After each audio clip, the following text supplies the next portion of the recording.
একটি কাঠ মেহগনির কাঠটি আজকে ডেলিভারি হবে।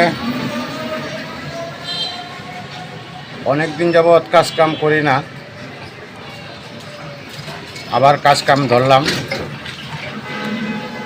সকলে আমার জন্য দোয়া করবেন যাতে আমি ভালো ভালো কাজ করতে পারি। আর যারা ফার্নিচার বানানো ইচ্ছুক আসবেন নেত্রকোনা সরকারি কলেজ।